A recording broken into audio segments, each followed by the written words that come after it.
Welcome to a case study on virtual tours for colleges and universities that are ADA compliant. I have a guest today, just worked with at the University of Mississippi. Please welcome Abigail Justice. Hey, Abigail. Hi, how's it going? It's going great. And you are the Assistant of Marketing for the Department of Housing, right? Yep, I'm working as the Assistant Director for Marketing in Student Housing at Ole Miss. Yep.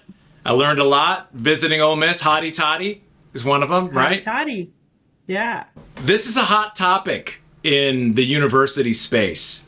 And I get emails almost daily asking about it, and it's a process. And it's one that took almost 9 months working with the University of Mississippi because of all the regulations and approvals and stuff. How did you first find out that you even had to have ADA compliant virtual tours? Well, you know how it all got started was we were approached by various different companies throughout the entire U.S. who say they specialize in doing virtual tours of residence halls. And it was something that we were really interested in bringing to our prospective students. So we started taking these meetings and listening to these various companies. And it really just kind of occurred to me, I wonder if these are ADA accessible or how they're ADA accessible. Because we have just gone through tons of training here at the university to make sure our websites and things are compliant. So I asked the question. It started that simple as, are these ADA compliant? And I got the answer of no one trying to justify it, just no, they're not. So I reached out to our accessibility department here on campus to see what our next steps could be in getting this off the ground. Had you heard of any of the lawsuits that have been floating around with colleges? Because there are quite a few of them. Yes, I had heard of lawsuits, not necessarily particular to virtual tours, but rather the accessibility component of websites in general. So I was aware of that, but not necessarily that directly linked to virtual tours. How did you find us? How did you find Barnes Creative Studios? That I got your name and number from our accessibility department. They had heard, I believe, you present at a conference, and they said this is the only guy who can do it. So that's why I got in touch with you. I didn't know that's how you had found us. Yeah. Amongst the people that you were interviewing, what was the factor that had you go with us in the first place? Other than the fact that I knew you were the only one who was ADA compliant, it was the casual and comfortable conversation. I didn't know anything about what I was talking about, and Steve, you were always there to help walk me through it so I could understand the process, not only of the filming aspects of all of this, but the ADA compliant part. I learned a lot during our getting to spend and talk to you so much. There's a lot that goes into it that I think a lot of people really don't understand, but why would they, right? Because there's a big education kind of getting ramped up and understanding what all the implications are of doing this. And were you satisfied with the process now that we look 9 months later and we just finished shooting, we went through the whole thing? Were you satisfied? Obviously were, I think, but also was it what you expected? It was easier than I ever expected. Oh, good. We had, especially to be fair, the parts with you were extremely easy. We are a state institution, and so there are a lot of different things we have to work through and getting vendors and, proving sole source and all of that. And kudos to you. You were extremely flexible with us during that entire time. And then in terms of you actually getting to campus and going through and filming, it really couldn't have been easier. It was a really enjoyable couple of days. And the turnaround rate was fantastic. Well, thank you.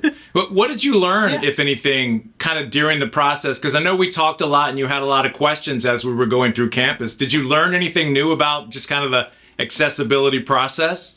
I think that I learned a lot going all the way back to the initial conversations, and that there are lots of different people to take into account, a lot of different disabilities. It's not just, having a screen reader, but navigation, things I just wouldn't have thought about before that you were able to open my eyes to, for sure. How important these days compared to like 5 years ago are virtual tours for the housing department, much less for the college in general, but for housing specific? It is crucial at this point in time. We have one of our largest incoming classes ever. And, I used to have showrooms in every building, and now I'm down to one, and all of our buildings are very different. And so these virtual tours are our number one tool now in terms of getting to show people our residence halls and what we offer, and a little bit more of campus, things that they just would have never been able to see before until they moved in. So I'm assuming your burst in population is because of your national championship in baseball. Yes, hotty toddy. That's amazing. Congratulations. What kind of impact does something like that have on people applying to a school? I would say that our university, we're extremely proficient in a lot of areas, but we have a strong culture. We take that hotty toddy very seriously, and something like that national title win, which, believe it or not, I'm quite certain is only our second ever. And it's our first male national title we've ever won. So it's a big deal.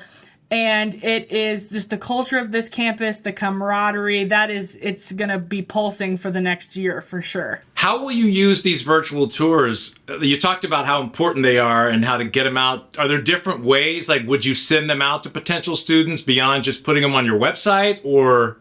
Yeah, so we have, they'll be available on our website, as well as they're being shared with all of the different academic and campus partners that we have. So they're able to share them with potential students without even having to get us involved yet. So it's going to be a great resource for the entire campus. I had no idea anything about the University of Mississippi, and I left there your biggest fan. No kidding. The food there is fantastic.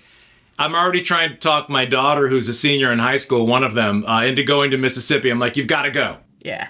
It is Oxford is a beautiful town. It's like living in a Hallmark movie.